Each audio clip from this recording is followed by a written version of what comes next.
Welcome to episode 404 of the Tilehurst podcast. A message error, really. You would normally get 404 if you were on a computer or a laptop, and it would say "victory not found" in our case. So, something along those lines. Anyway, terrible day at the Stade de SCL, which left us feeling more like it was the Stade de Misery. Really bad performance, really bad result. Here to chew over that. It's not even chew the fat, chew the gristle, chew the gristle will be bones. about right. Yeah, I think that's fair. Yeah, that's a good analogy, actually. Is Tampa Bay Rowdies ultra fan Ross Webber? Indeed. Do you know? I'll give you a fun fact about the Tampa Bay Rowdies. Did you know Mark Lawrenson played for them way back in the day, which is just a funny aside. Who? Mark Lawrenson. Do you remember he used to be on Match of the Day way back? Oh, Liverpool. Yeah, quite grumpy. But yeah, he used to play for the Tampa Bay Rowdies. This whole league, the NASL, the North American Soccer League, it was madness. Like in the I think it was the 80s or the 70s. I can't quite remember, but I know that a lot of big players played. And this is the second iteration of the Rowdies, but they're just a funny, storied team. So anyway, watch us on YouTube is the point of this, by the way. Yeah, it's a good name for a team. It's a good name for a team. I've thrown in the towel and like one of my favourite badges and sort of technically second favourite team is Inter Milan, and their old badge was one of my favourites. This is like the new badge, and it's just a bit naff. I know what you mean. I do know what you mean about some of the. I've actually had fun designing a crest recently. We're going to get onto Reading Football Club in a minute, everyone. A crest. I've found a badge. A badge, a crest that I've given the game away again there. But I did realize actually when I was doing that, I really like that a lot of the German crests still have some of their like old school elements to them, whereas the Italian ones, a lot of the new fangled stuff is really. It's just a bit tacky. Like it all looks like a bit supermarket. Do you know what? I'm actually pleased that we have a pretty good badge in Reading Football Club. Like, we've had a few over the years. Like when I started watching, we had like just the kind of like the I don't know what I'm doing. The lines, the little lines section. one. Yeah. I've got the lines one right here for anyone watching on YouTube. Yes. There we go. There's the shield with the yellow and then the different boards. Yeah, that's I like that one a lot. With the yellow, the teal, the royal blue, and the white. So that's one. And then we had the trees, which was cool. Yeah. I quite like our badge now. I think it's quite cool. It's quite nice. I think the good thing about our badge now is that it lets us put the little bit of red in our kit, which just goes a long way to, I don't know, just like making the kits a little bit different. And so this is how much we want to talk about Stockport and the return of Ollie Norwood to the Stade de Misery, as Ben said. This whole game is definitely the hippo in the cupboard, if you like, for this pod. We don't really want to be talking about it, but yet here we are on Monday evening / lunchtime for Ross, chatting about it. So before we do that, massive thanks, huge thanks, as always, to ZCZ Films, who continue to sponsor this pod and every pod we do. So thank you very much for that. We have to talk about it. That's what you guys are here for. That's what we're here for. So we're gonna get into I think an opportunity missed. If you listened to the pod or watched the pod last week, I think this is an opportunity missed. But we're gonna get into it right now after this short break. Be loud and be proud and back the boys and make some noise. Come on, you R's! Shout out to this week's podcast sponsor, ZCZ Films, showing that age is no barrier to being a hula hoop. Alrighty, welcome back to episode 404 of the Tilehurst podcast. You join us in a recap that we don't really want to do. Being in the stadium was a horrible experience on Saturday. It really was. It was bitterly cold, and I'm saying that to someone who's just had 6 inches of snow literally fall onto him. Not him, but his area. Yeah. Outside, not his body. That would be weird. But it was that cold that just gets right into you. And like by the time I stood up at the end of the game, or 5 minutes before the end, when I decided to call it quits, my knees were in like a right angle. They were just locked Yeah. in a It's the right angle. kind of like cold, like when you like have a shower afterwards, you go really red, like Yeah. too red, Yeah. like in a way that's a bit odd. But anyway, yeah, not good cold. Sorry to hear And I that. was leaving the car park. I was trying to change gear because I believe in manual cars, Mm, not automatic. right, And my hands were like claws. They were like yeah, gnarled right, trees. I was like, I couldn't do it. So yeah, yeah. it's horrible game, horrible weather, horrible atmosphere, horrible performance. You're gonna talk us through. I say talk us through. You're gonna share with us why the goals went in the way that Mm, they did. We were 2-0 down, I think, within 12 minutes. yep, Um, yep. and we got back at 2-1. Really nice goal from Sam Smith, I have to say. It was a really well taken goal and Yeah, it is a good hit. just goes to show how important he is. I think there was far too much emphasis on him having to do all the work up top with little to no support. I know we're going to talk about Lewis Wing being basically kicked out of the game, but there was nothing else around him really. And then Stockport, scored a third, and that was game, set, and match. Really, it was very, very difficult watch considering where we'd been in previous weeks. Take out the Burnley game. What went wrong, Ross? Yeah, I think so. Before this game, we talked about it being a back three setup, and whether like kind of the back three or the front two is going to be something that would hurt us more. And my sense from watching the game is that the front two is really what was hurting us, because if you go and take a look at the average positions of Stockport throughout the game, you can actually see the number two, who's the right-sided centre back in most, like on FotMob and SofaScore and all these places, he's listed as the right-sided centre back. He was pushed really far up on the right side, pretty close to who would be the right wing back. So kind of like we said, gumming up that channel on that side, but also kind of showing that they were in almost like a back four for a large portion of the game. Obviously, they made us try to create things. But by having those two center forwards up there, I think that Wing was having a lot of trouble, didn't get much time on the ball, basically ever. And I'm going to go through the goals in just a second. But in the third, you can kind of see this the most with the front two issues, whereby Dorset loses the ball. He looks inside to see if he can find Wing. The option's not there because Wing is marked by one of those center forwards, and then he loses the ball to the other one. So, you got issues right there with trying to progress the ball through the middle of the field, and it just not working. So, I think for me, the issues for Reading when there is a front two in the middle of the field, it really restricts the amount of time and space that Wing gets, and when Wing isn't creating things, there isn't always somebody else for Reading to do that. And in a game where Reading had 60-something% of possession, something like that, a lot of the ball, despite not playing particularly well, you would think that they would be able to get the ball to Lewis Wingmore and through Lewis Wingmore. He took only 71 touches all day and made 2 key passes. So it just shows you how limited his impact was. And I don't necessarily think that was due to his performance, just due to how things shaped up on the pitch. So, yeah, can go through the goals if you like too, because there's more to complain about. Yeah, I mean, there's loads to whinge about. I mean, look, you're right. We had 63% of the possession. We had 9 shots in total, only 1 on target, which obviously resulted in the goal itself. 18 shots in total for Stockport, 11 on target for them. And really, I think at half time, I can't remember, someone flashed up the stats at that point, saying the attacking stats, and we just weren't in the game at all. Mm-hmm. The third goal, as you mentioned there, was symptomatic of the game itself.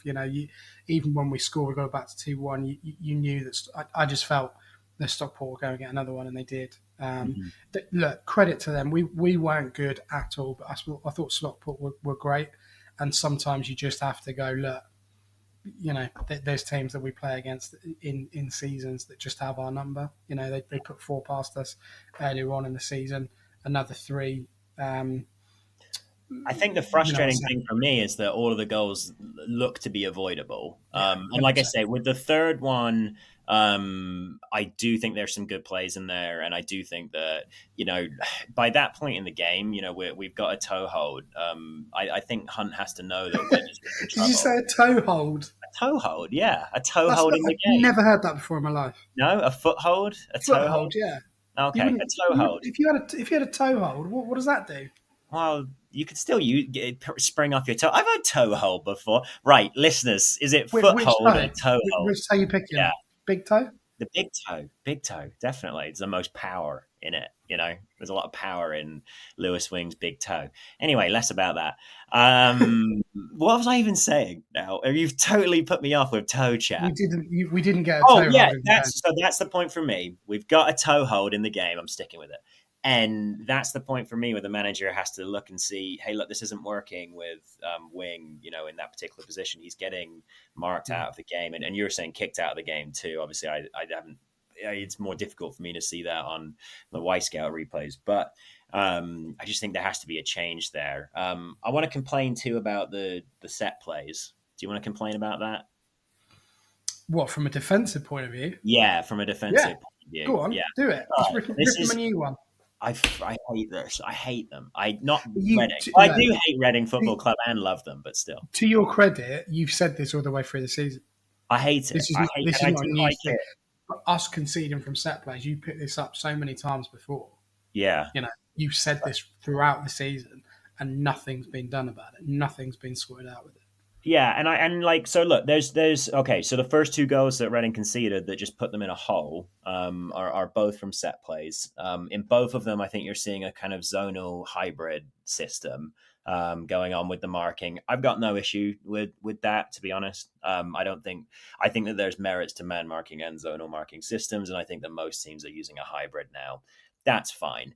But when the first one comes in, you can basically watch what's happening. There's 4 Reading players lined up in semi-useless positions, and then you've got 3 Reading players matched up, man versus man. Semi-useless. That's brilliant. Semi-useless. That could be the title of the pod. Yeah. Yeah, I just think they're in useless spots, and I'm going to talk about this again in a minute. Like this is where the marking system needs to be adjusted. So you end up with 3v3. On the target players for Stockport, who are clearly guys that have been, chosen because they can win aerial duels. Meanwhile, we have Wing, Savage, and Rashisha there defending these duels. What?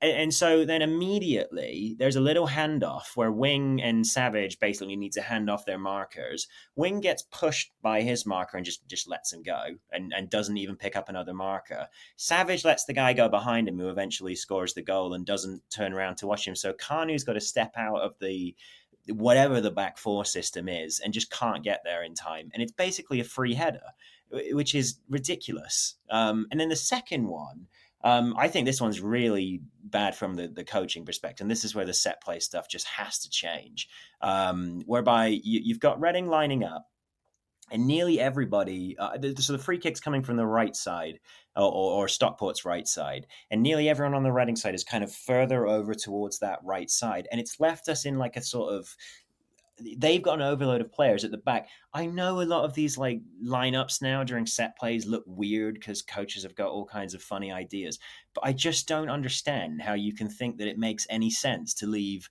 4 big lads on, a couple of like small, like the new right back who's come in like in the last 2 weeks and whatever. I don't understand how this makes any sense. And Norwood puts the ball over the top and immediately 6 Reading players are out of the play. And there's nothing they can do about the ensuing header because they're so far away from where the action is happening. And just constantly, for almost a year now, we've left these huge holes on the back post through all of this marking, or this zonal marking, or whatever it is that we're doing. And it's often from going too close to the side that the free kick is coming from and leaving the back post exposed. Obviously, in this one, we saw kind of like mistakes within that little, those players who were picked to go and mark man versus man. And that was a near post situation. But just those two in particular drive me up the wall. I'm just watching the first one back, and to be honest, the second one's worse. Yeah, the second one's much worse. Yeah. I know you're also going to talk about, but the second one is ridiculous. Like I just need to watch that back because he's in Well, an that's incredible amount of space. The ball comes in, right over the top. There is, I mean, there's no Reading player within, I don't know yards, 2 or 3 but yards. a lot. Yeah. It's a big space, right? And He's got a lot of time. it's a great header, and he's beaten Pereira really well with it. But it is just appalling, Yeah. And you're right, and this kind of leads us on a little bit to, and I know it's not on the fullbacks, but in that department at the moment, it's a bit of a mess, isn't it? Because we had a Brafer who was back on the bench, coming back from the game against Burnley, and Noel Hunt went with Rashisha at right back, Kanu at left back. I mean, what did you make of that decision? Dorset was obviously on the bench, came on at half time for Kanu, which I think is quite telling, really. Yep. He obviously, that was clearly always going to be the plan, I guess. Dorset's going to be number one choice at that spot at the moment. Calvin Abrafer came on 77 minutes for Chem Campbell, so kind of like for like there in terms of an elevated position. But Michael Craig came on 60 for Rashisha. What, out of that pool of 3 or 4 players, do you anticipate that when we line up against Leyton Orient in a few days' time, Saturday, what do you anticipate the fullback situation being? Because I wasn't impressed with either of them that started, frankly.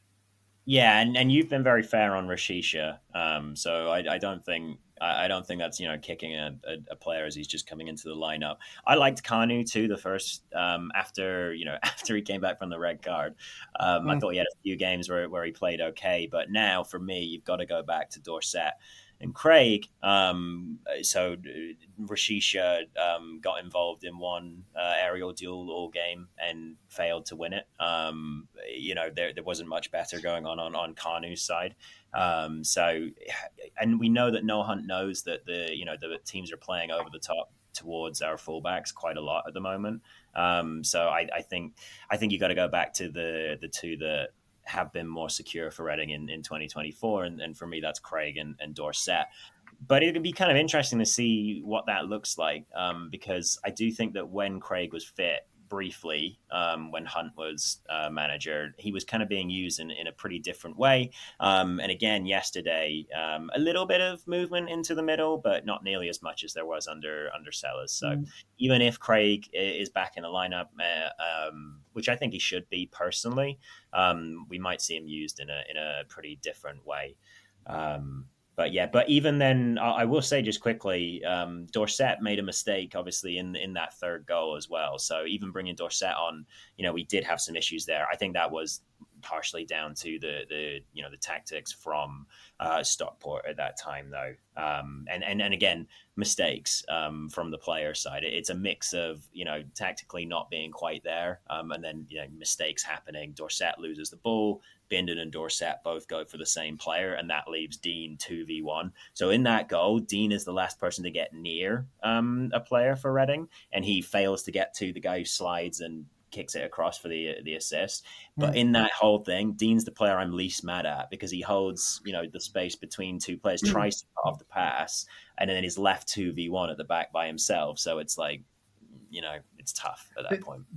There was, we can talk about Harley Dean, and it would make a great Sky Atlantic series in terms of his redemption arc from, villain to potentially like hero. The Dean of Reading. Yeah, exactly. But I thought he was right. Certainly defensively, he was the one who was being most aggressive in that four. There were times when I thought he was going to absolutely lather Lewis Wing in terms of the way that he was playing or not playing. He was having a pop at. I think, of course it is. Yeah. Because who else had the authority before Dean to actually do that? Like maybe Pereira, because goalkeepers are mad and they yell at everyone. But they're just angry people. They're just angry people. My favorite thing of every international tournament is the discussions between Pickford and Maguire, and the way in which they shouted at each other. But anyway, yeah. But I thought it was good. He got his blocks off. As I said, he was very, very aggressive. Positionally, he was okay. He didn't look like he's carrying any sort of ring rust, and he looked like a man who's absolutely going to relish the next 6 weeks of playing. To be honest, because Mbenge's not coming back anytime soon. We're led to believe it's 6 weeks, 5 now, if you count last weekend as a starting point of that. So I thought he was really good. There was a point where he was having a whinge or a fairly heated conversation with Nigel Gibbs on a touchline. I don't know quite what that was about, whether that was positioning or something else. I'm not sure, but he was okay. I didn't think Bindon was great. I thought there were other players. I thought Savage was okay on Saturday. Obviously knocked in the free kick for the goal. I thought Sam Smith was very good. And I know that sounds bizarre, even though we lost, but the amount of work that he got through and had to get through. I thought having Garcia in that kind of pushed up position there on the left hand side. I liked him in that role. I really do, and I think he's got a lot of potential there. There was a point when he kind of all sort of a little bit of handbags really in towards the SJM Club 1871 corner, and he was getting quite feisty. He was getting pushed around by the Stockport players, and there was a little bit of aggression there, which I think has been missing from his game overall. So we can sit here and go, yeah, it was a disaster and it was a missed opportunity and all this kind of stuff, but there were some bright spots in the game. Smith's goal was very good. I mean, from your point of view, Ross, where do we go from here now in terms of, is it now a question of going hell for leather to try and get the playoff spot back? Is it a situation where it is quite a big opportunity missed in terms of being able to live with a team closest to us at that point? What do we do? Where do we go from here? I would agree that it's an opportunity missed, and I agreed with you last week when we were talking about how this is an exciting game, to be in for Reading, competing for the playoffs and those kinds of things. So I think they have to keep going. I do think that there need to be some changes when we are playing against a front two, like I was saying, because I just don't think that. I just don't think that the current tactic set works particularly against it. I was just taking a look at Bindon's numbers from the game, just because, like I said, Wing was pretty far down, and Bindon's got over 100 touches, which I guess that's where the ball was. And I guess him not being able to play Wing into Wing is shown by the fact that he tried to go long 11 times in the game, which is quite a lot, more than average. So, just kind of interesting. I think that. I do think that there's an issue. I wanted to talk about this. So I guess now's a good time.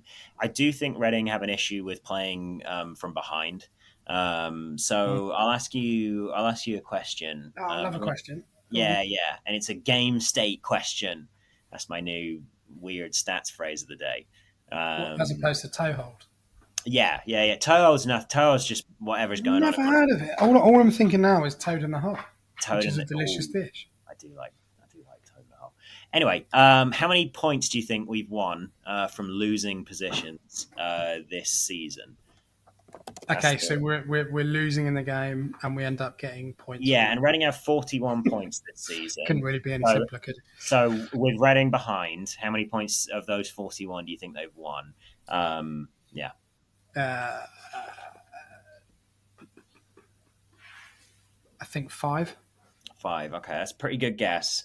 They've won 6 points this season. They've got 1 win against Huddersfield, and then 3 draws, 8 losses from losing positions. When you put yourself 2-0 down, 10 minutes into a game, it's going to be hard to come back, no matter what. And Reading aren't the highest scoring team ever. They do have some good firepower, but they're not the highest scoring team. They don't have huge XG numbers or anything like that. 35 of those 41 points won from games where they never got into losing conditions. So it just shows how important it is.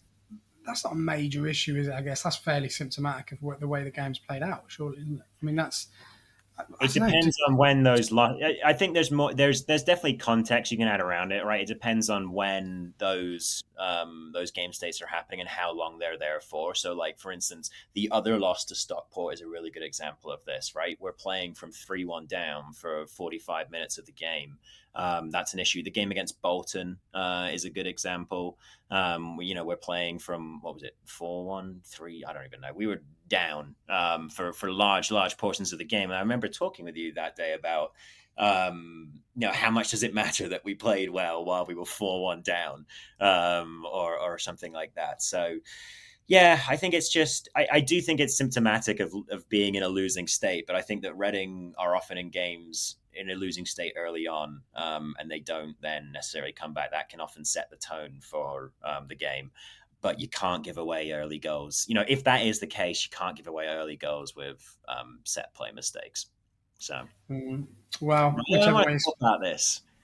I don't want to talk about this anymore. Yeah, no, I was going to say we're going to move on. I was going to wrap it up by saying that puts us 7th in the table, drop out for the first time in a long time. We still got a game in hand over Stockport and Barnsley. Stockport on 41 and Barnsley on 42 points.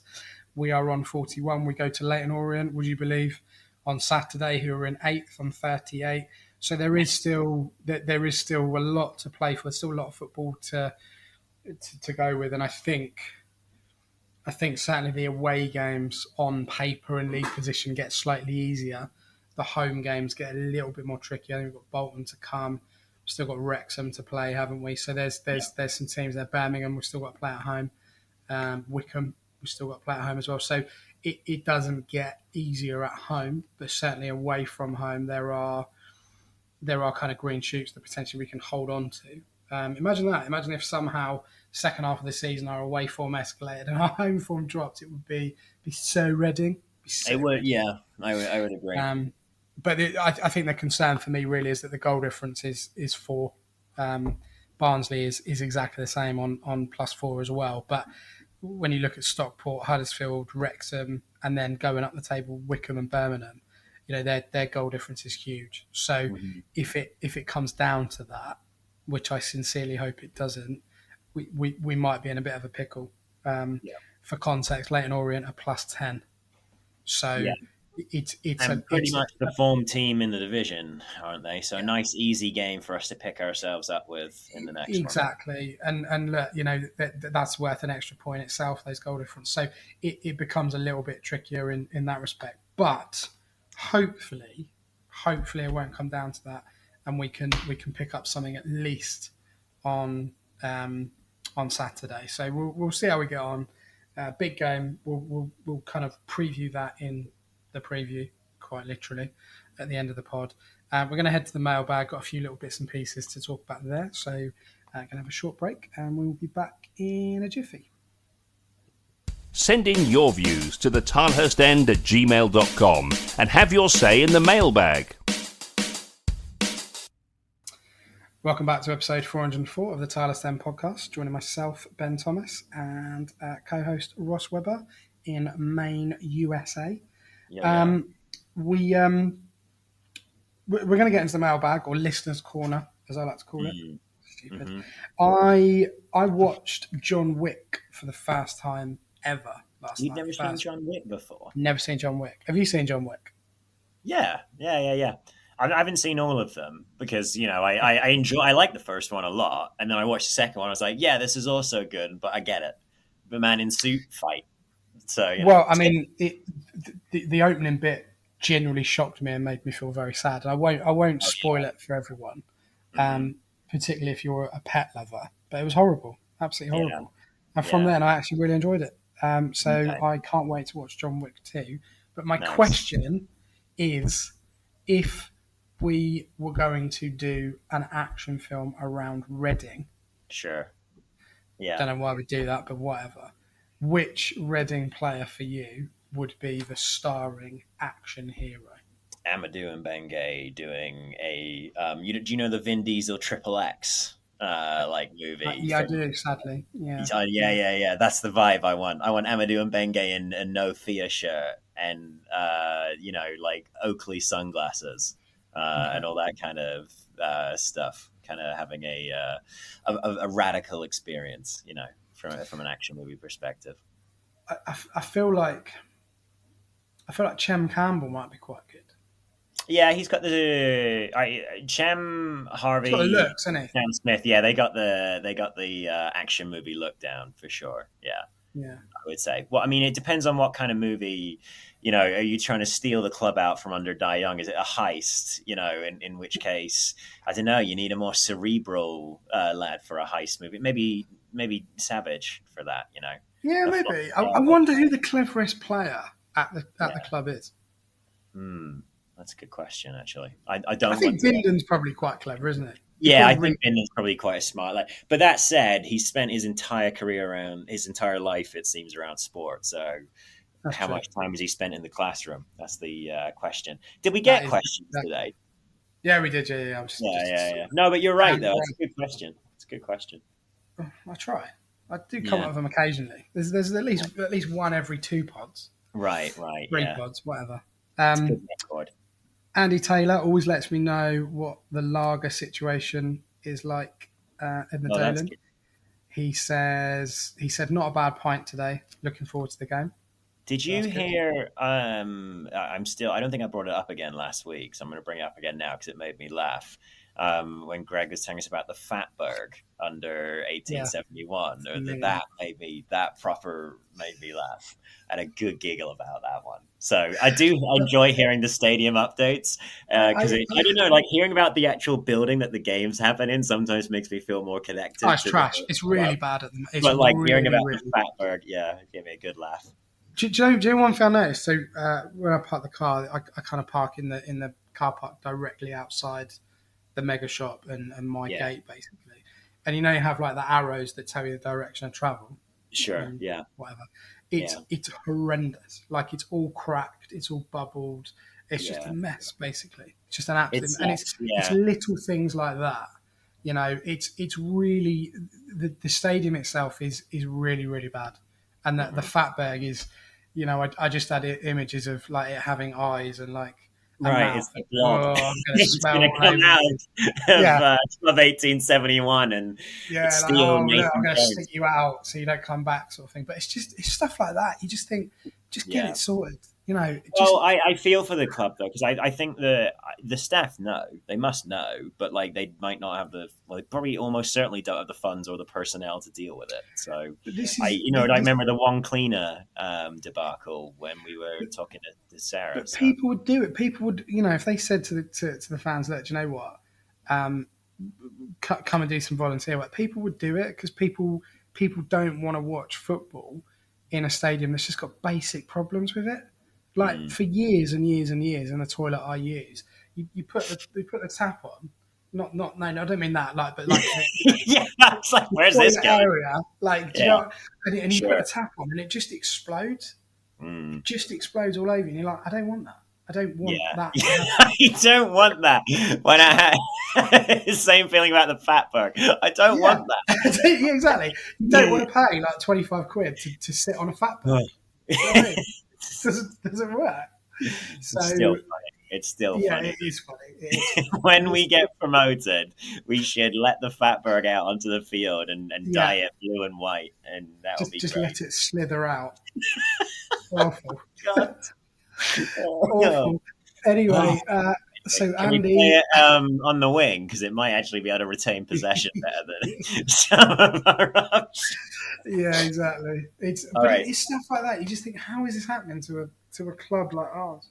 Yeah, I know it sucks. Yeah, but I think it sucks for the staff as well because I think they know and they want to be able to do something and they just don't have the money or the personnel. Kill the Fatberg, kill it.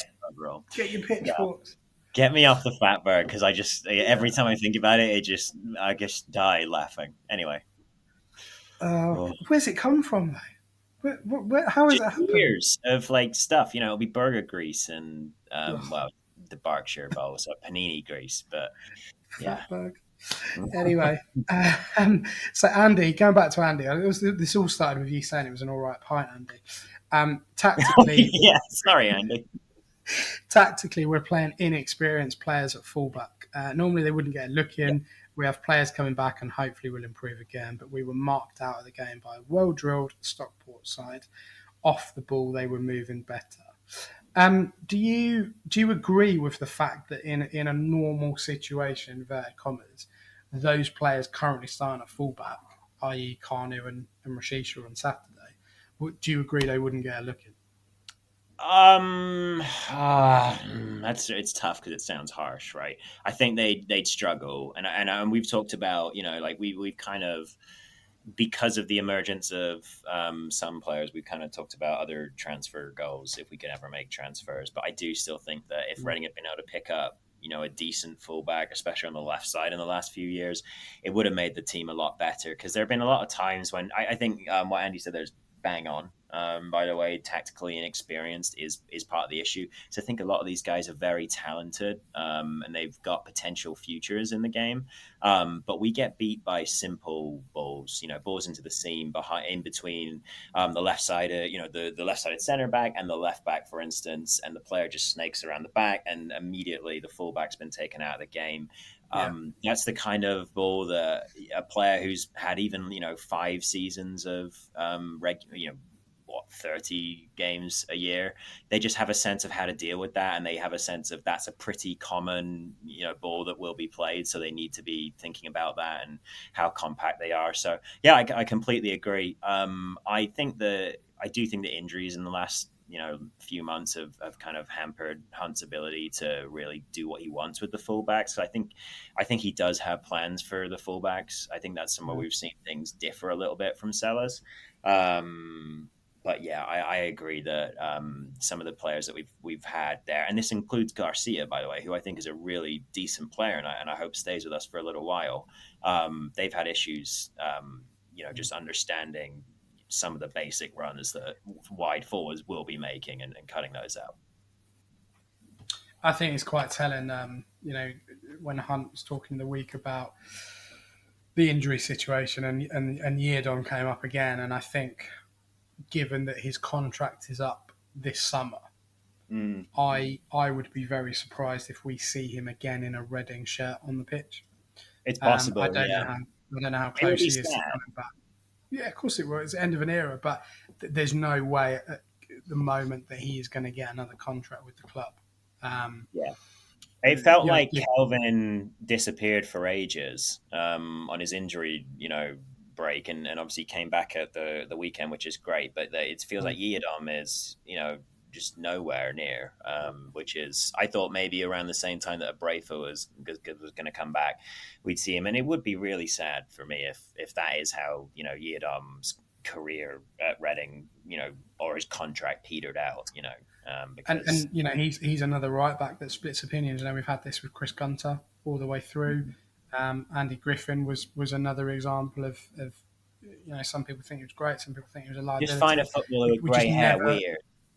Just not about it. Yeah, a footballer with grey hair, a bit odd.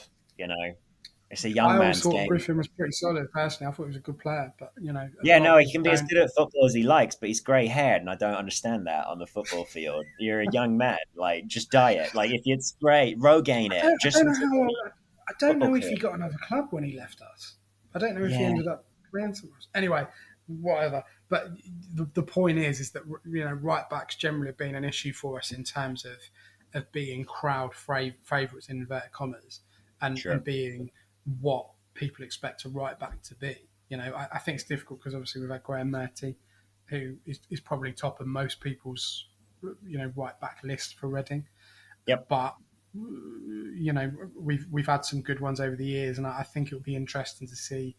I wouldn't say if, but when Yeardom leaves the club in the summer, where he sits on that kind of Mount Rushmore of right backs, really. If he even gets there, I don't know, not sure. Andy goes on to say, pie selection, chicken balti all day long. Any other choice is wrong. Context for this is that I was so cold on Saturday that I went down to the concourse. Yep. And literally right after half time to let the rush go. Sure. And I basically had all the hot dogs are gone, which is a shame because the hot dogs this season are pretty good. You did say you liked the hot dogs when we were in the really box. good. pretty good value as well. Really, really We good. spoke about the hot dogs a lot, guys. Anyway, carry on. That can only be me. Hey, if it's a But good hot dog, I mean, I would talk about it too. Like you get a good Frankfurter. Let's go.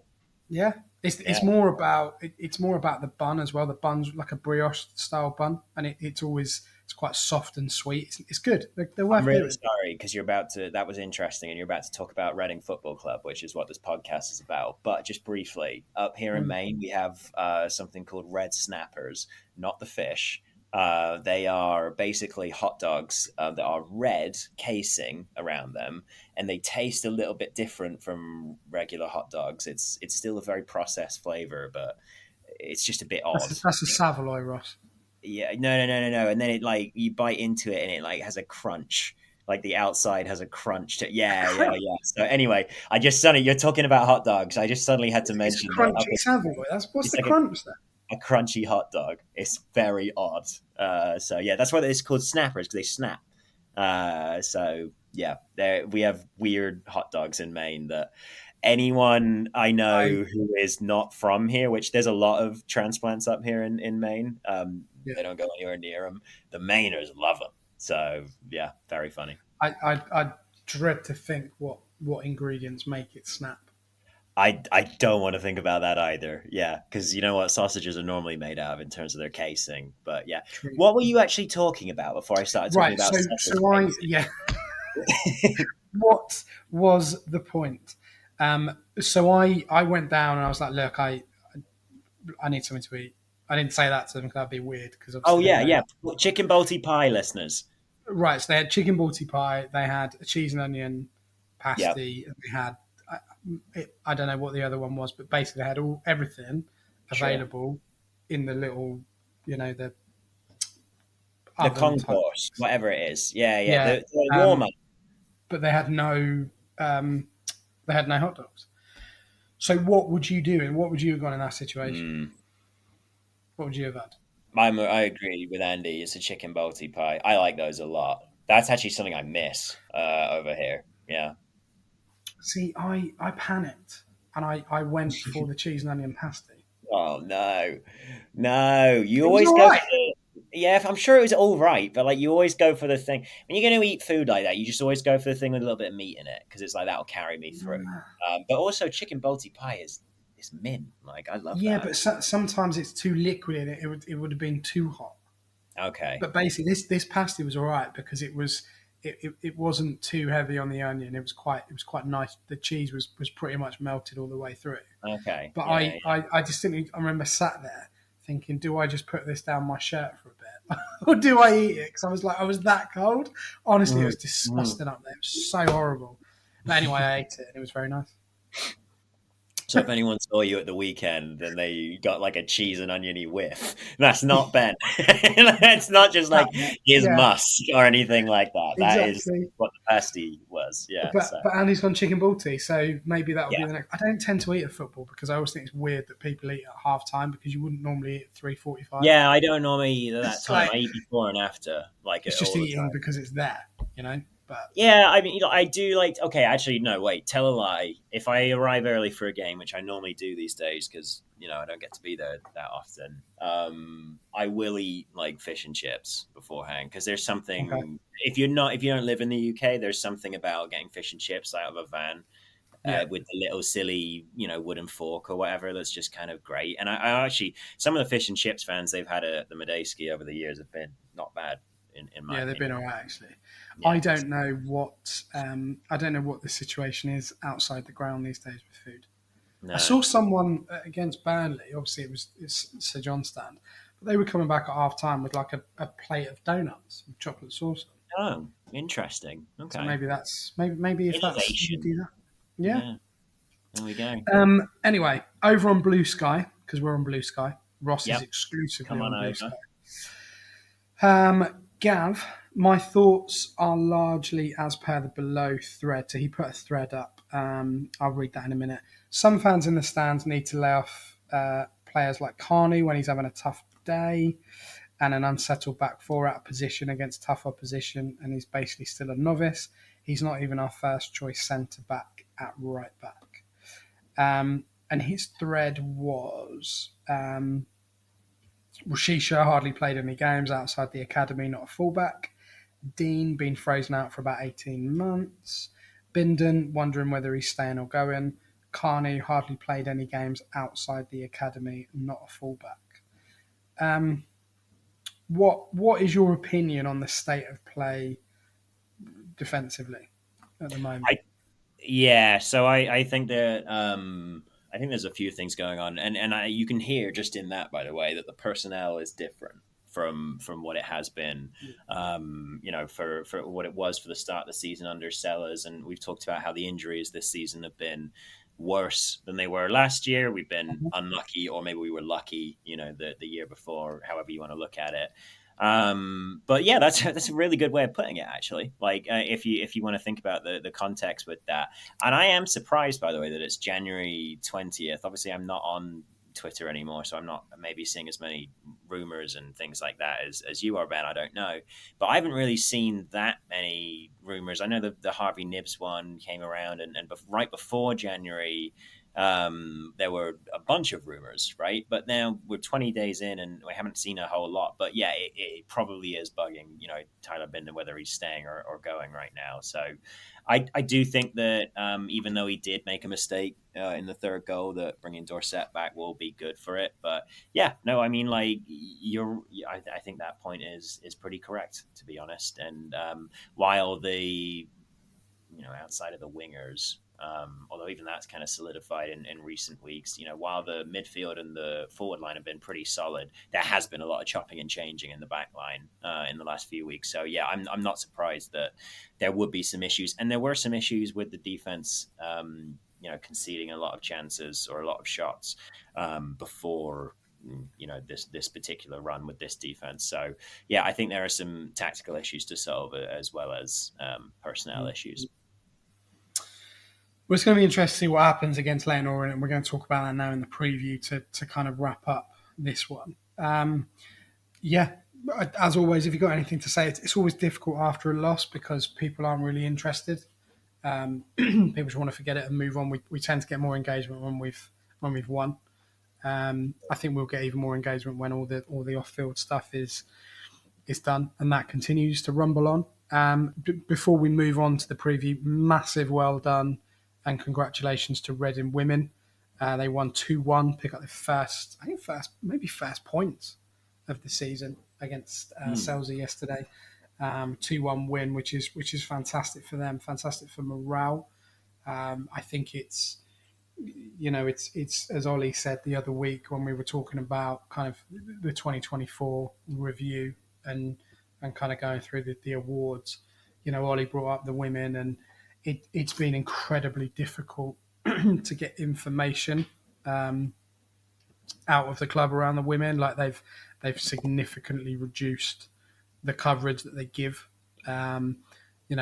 Effectively dropping down to fifth tier, which is appalling, really. But that is where they are, and if they can get through this season sort of intact as a unit, look for next season and try and build on that and try and get back up the leagues. But incredibly difficult for those people that go and watch, the women on a regular basis, week in, week out, sort of home and away. Incredibly difficult for the players. So I was just going to say it's worth shouting out the work Peter Matthews obviously does for the Tilehurst and covering the women's team. So yeah, check that out if you are interested and you're not already doing so. Yeah, I mean, Peter does a great job with the match reports. Any other articles he does as well around the women. He's been on the pod a couple of times to talk about the women. Probably another one of those back on soon. Actually, yeah, that was on my mind. Actually, yeah. So good reminder. Good win as well. So well done to the team and the staff behind it, and what is proven to be a very, very difficult season at that level. So well done to everyone. Oh, hey, and talking about what we were saying earlier, they came from behind. Exactly. And it was their first win of the season. You're right there. So they came from behind. So good for the ladies doing what the boys cannot this year. Exactly. We are going to talk about Leyton Orient. They are up next in our journey in this season. We're going to do that now. I'm going to stop waffling and have a short break and get into the final part of episode 404. There's another huge game ahead for the Royals, so be loud and be proud for the big match preview. Righty, welcome back to the final part of the pod this week. Preview the trip to Brisbane Road. Love that. Love that. That's a really nice good stadium name. Place name. Not sure what it has to do with Brisbane. Still here for it. That's fine. Well, yeah, I mean they are on literally Brisbane Road.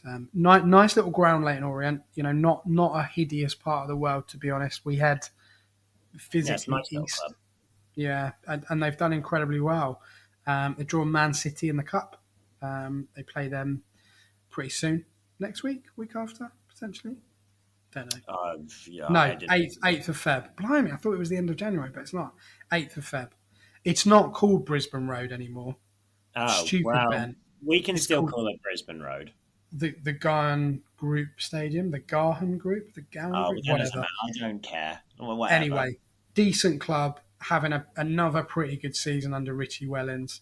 Recently turned around, Yeah, I mean, a personal friend of Noel Hunt, he said that on the pod previous week when he came on. Done a very, very good job there in terms of results and generally, getting them playing. Recent results, they beat.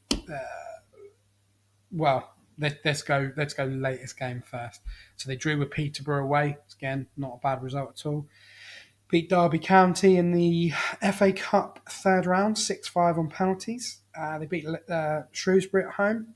They won away to Bristol Rovers 3-2. They beat Cambridge 2-0. Do you want me to go on? They beat Crawley 3-0. This is actually kind of interesting. I'm like listening. Keep going. They beat Barnsley away 4-0 just before Christmas. That one's pretty impressive. They drew 0-0, bizarrely, at home to Burton. All right, listeners, the reason I'm making him do this is because the trend that I'm noticing is that, so Leyton Orient are the form team in the division. They've had a lot of good results recently, but a lot of these wins are against some of the weaker teams, some of the teams that we've been saying, we've got more games against in the back half of the season. Hopefully we can have a good back half of the season. So yeah, that's just, that is kind of interesting. Apparently their manager, Richie, like we've spoken about, he's stopped watching the games on the sidelines and he's moved up into the director's box, in the same way that analysts, often do, or that the managers have to do if they get back on the sidelines. So yeah, just kind of a funny little thing that's coincided with this run for them. Well, you have to go back to the 26th of November, the last time they lost in Thanksgiving, all competitions. Something like that. That was 2-0 at home to Huddersfield. So yeah, I mean that's nearly 2 months they haven't lost a game across all competitions. That's impressive. That's really, really impressive. Good players, fairly underrated players in their team as well.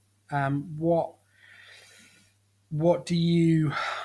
It's wrong to say. What do you make of Leyton Orient? Because there are a lot of teams punching above in this league. Some might say us. They might look at us and say we're punching above. But those results themselves are a really nice selection of results that will make their fans incredibly happy. What's the best case scenario for us in this game? Oh, I mean, I obviously you want to think that. I think for us, and Noel's kind of talked about it before, and I think that it is something that he wants to install in this team is trying to stay in games more, especially away from home, and not just playing front foot football all the time and trying to do everything what we want to do in possession from a risk perspective all the time.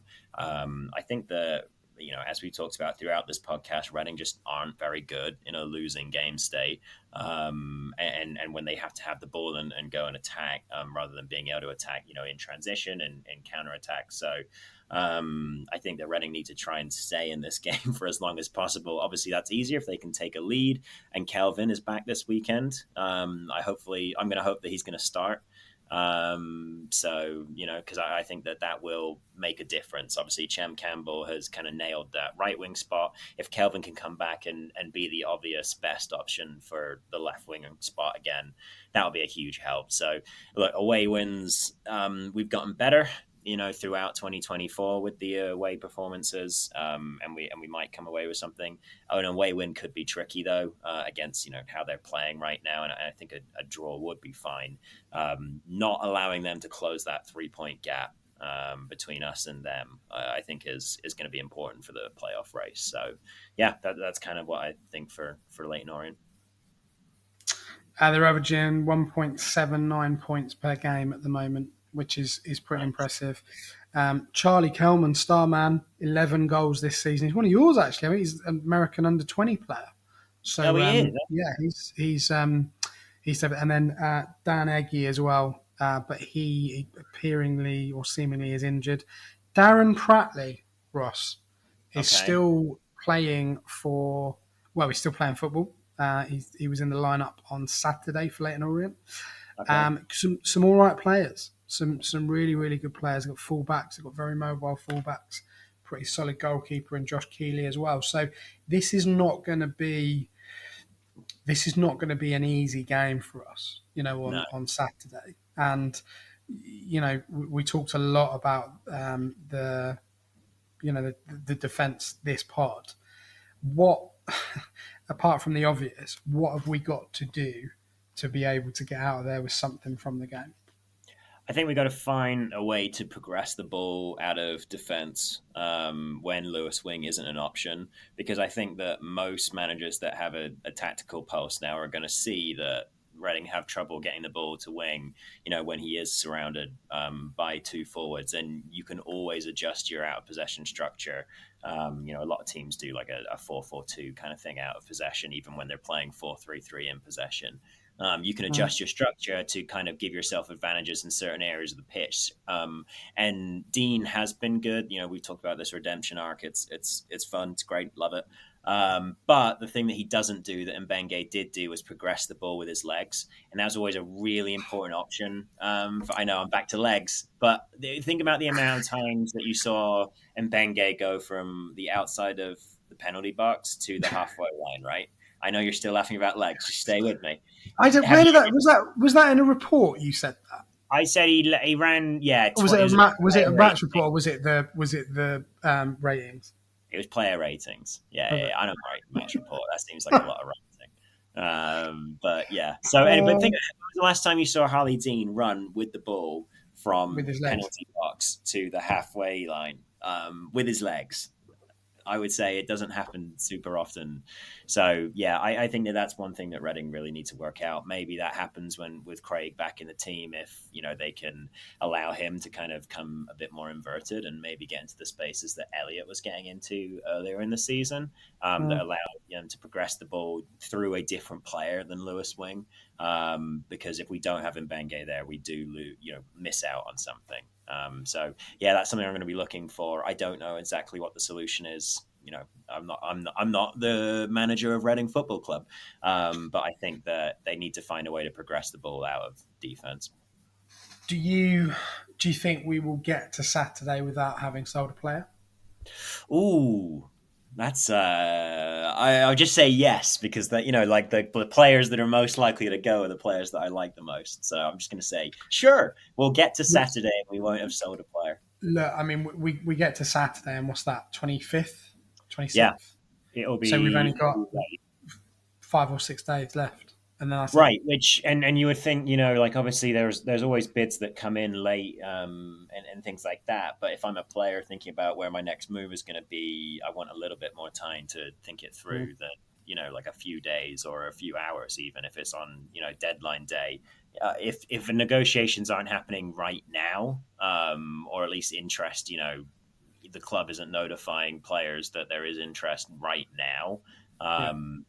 And we don't know anything, obviously, then, yeah, I guess it would be kind of hard to say that they're going to go in January. But I don't know what I'm talking about with the transfer window. So I don't want any fans to kind of take this as me thinking I know anything about transfer because I really don't. I think the positive compared to this time last week is we were coming off a weekend where there was a tremendous amount of noise around certain players, and what they were doing and what they weren't doing.